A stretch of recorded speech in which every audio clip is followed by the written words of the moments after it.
I was at the College of Surgeons Museum on Chicago's Lakeshore Drive last week for a speaker on medical labeling and the use of symbols and the history of the Tarot. The speaker had worked with incarcerated youth during the pandemic on an art project and talked about the special nuances of how we view medical patients and label them and identify them, and how symbols can sometimes fill the gaps between literal meaning and more nuanced meaning. And speaker was very interesting and well versed on a number of different topics. But halfway through the presentation, I realized the guy was a complete nut. And after the presentation, there was a reception, and I really wanted to engage with this person, but I realized that as evening went on, he was purposefully seemed to be purposefully avoiding me, and I think it's because he was a nut, and he knew another nut was looking back at him, and he was trying to avoid me. I think just proves again that sometimes it takes one to know one. Welcome to Illinois Bridging Awareness. I'm Stanley Smith. At Illinois Bridging Awareness, we're having this ongoing conversation, looking back at each other. And every Saturday, we continue this conversation. We're bridging the gap here between our daily lives and our spiritual selves. I recently came across the Armenian philosopher Gurdjieff, who talked about the idea of integrated consciousness, that it's different than just being conscious. We have levels of consciousness in our own psyche that most of us never really fully integrate or explore. And most of us, he explained, basically go through our lives in something of a sleepwalking state. So I'm not sure if we're connecting all of our levels of consciousness, but I think we're aware of the topic.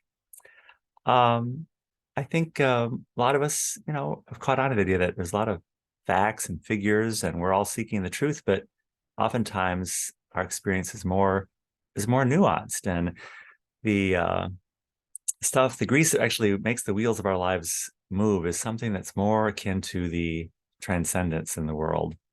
I was intrigued by the topic of the tarot, and that sometimes people can take things literally. And I've always used this example of the opera portrayal of Carmen, Bizet's Carmen, and near the end of the storyline, Carmen pulls a tarot card out of the fortune teller's deck in the marketplace, and she pulls the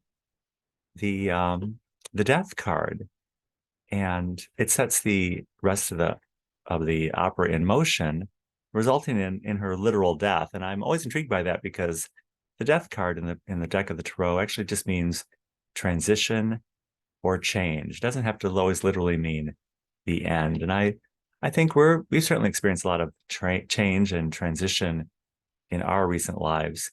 In music, the term bridge means transition or modulation from one section of the work to another, and it provides variety and keeps people's interest and re-engages them in a new way, even in the middle of a work they're familiar with. On last week's call, we talked about words again, and the idea of our thoughts inform our words, and our words inform our actions, and our actions basically map out our destiny. We also talked about, is this an outside in? Are we expecting something to happen externally that's going to then change us or bring us to a greater level of awareness? Or is it something from the inside out that's going to happen? Also, the topic of mentoring and being a mentor and who's been our mentor came up at the end of the conversation. I think we might pick up that topic because it conveys the idea of action. Like, what can we do? We all want to change the world, but mentoring is something we probably can do and instill something of our values and values of our previous generations onto the next. And that would be a good example of taking action. Another example of taking action recently is the formation of the General Assembly, which many of the people in our group and many other groups just like ours all over the state have gotten involved in. And yeah, we have had some sticky points. Someone at the last meeting, was puzzled when the term sealed documents was used in reference to our group. And she was alarmed by that because she didn't want to be part of any kind of concealing or hiding because she said we've had enough of that. And Paul, the speaker, explained that it just meant that the documents that we have created so far have been sealed. We have some of them, we have them sealed, copies sealed for our own archive and own protection and for our own due diligence. And they doesn't mean they're secret to us or to anybody else.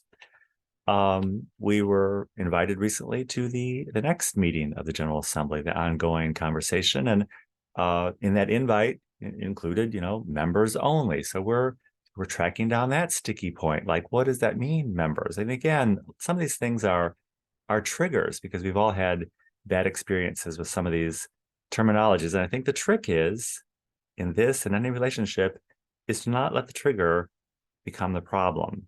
If there's a problem, let's focus on the problem, but not let it be a trigger that triggers all these emotions and previous trauma that puts us into a shutdown mode. The most important thing we can have in all these examples of taking action is the community. And in the community, we can see ourselves and we can see our humanity in others. And oftentimes this means encountering difficult people. On the conservative call, which follows the Bridging Awareness call every Saturday, we get to stare into the face of Larry, which is, in our context, probably the most difficult person or one of the most difficult people we deal with each week. And Larry is most certainly a victim of trauma and abuse, and that perpetuates that ongoing cycle where, because Larry has been abused, he does lash out and abuse others. And we are working to mitigate the ill effects of that. But it's a very instructive example of this, and we can see it in ourselves. When we have been abused, sometimes we turn it around and abuse others. During the pandemic, we certainly saw the example of the virus and then the vaccine, and we can apply that to the idea of abuse. Is abuse a pandemic? Are we living in what really the real pandemic was, the pandemic of abuse and trauma? And are we just necessitating that, or are we looking for a vaccine to move beyond the cycle of abuse and trauma? The one advantage we have after this horrific experience we've all been through is context. And I think that's where we are, that has given us some level of awareness. We've caught on that something, oh yeah, something's working against us internally and externally. I don't discount the external stimuli. So recently I came across the topic of egosyntonic and ego-dystonic personalities. And I thought that was an interesting idea. The idea that egosyntonic, the idea of synergy, means that our actions are in synergy with our beliefs and values. And ego-dystonic, like dysfunctional, means that our actions are out of sync with our supposed beliefs and values. We do things, we do the opposite thing. We believe in loving kindness, but we exhibit meanness and hatred. So it's something to be aware of, that these are personality traits, and we all have them. No one is perfectly aligned. You can have strong values and morals and virtues, and your actions can be aligned with that, but not always. And then in that model, you have the awareness of that or the unawareness of that. So obviously you can see that the awareness of that allows for correction and growth, and the unawareness just basically leaves you stuck in perpetuating bad behaviors.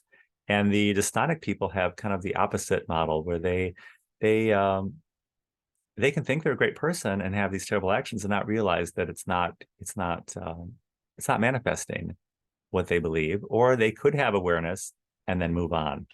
It's all a little overwhelming, I guess. But this whole idea that people are going to wake up and have this sudden awareness because of some external event is probably unlikely, because more and more, as you look at it, it's something we have to just get.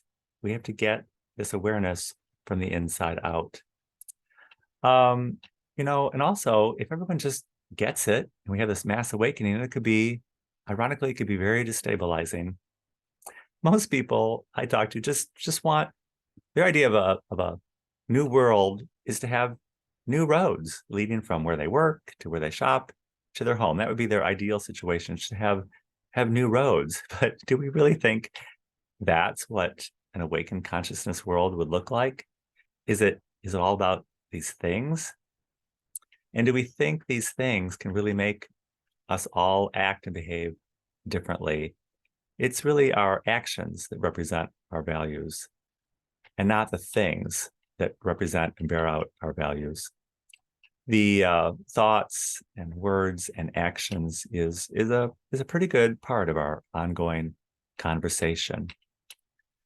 The idea of being trapped in ourselves and being trapped in the idea that I'm a good person is kind of ironic, because it leaves you stuck with being unaware of these small flaws and errors in judgment and errors in action, which once you see them, it's not really an indictment. It's really an opportunity.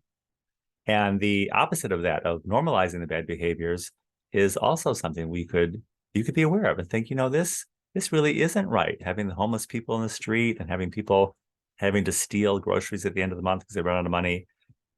We've all normalized these behaviors, and that's simply not right. And it doesn't align with our values or beliefs.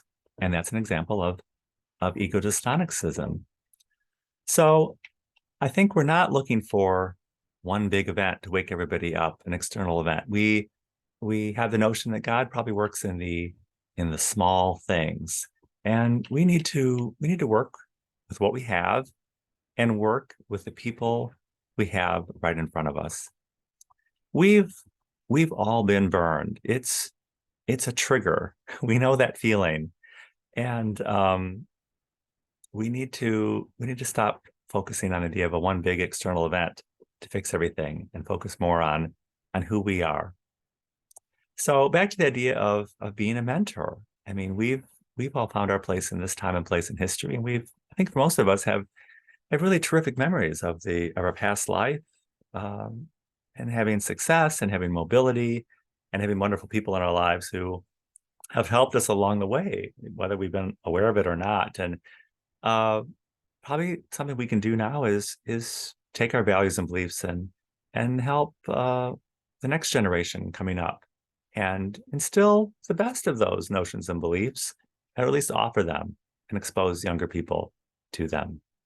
So watch for the awareness of some of your shortcomings and some of the awareness of your connecting the gap between your different levels of consciousness, and see how they are bubbling up in your life.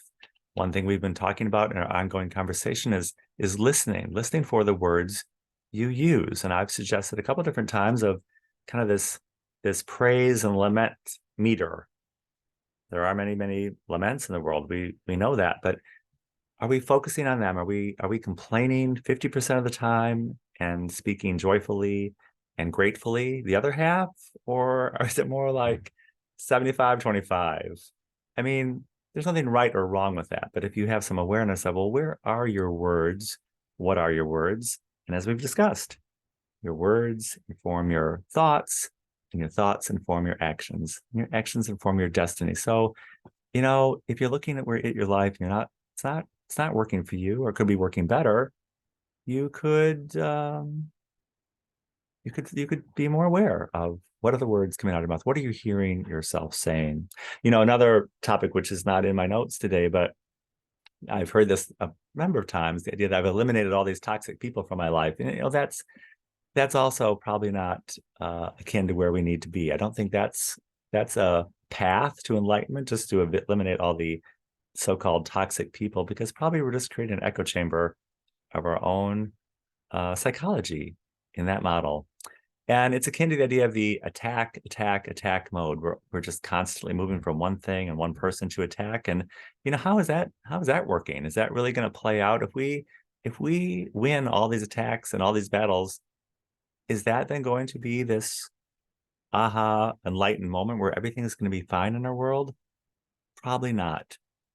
Norman Vincent Peale said that instead of criticizing others, we should take all that energy and put it into improving ourselves. And we should be so busy and so preoccupied improving ourselves that we simply don't have any time to criticize others.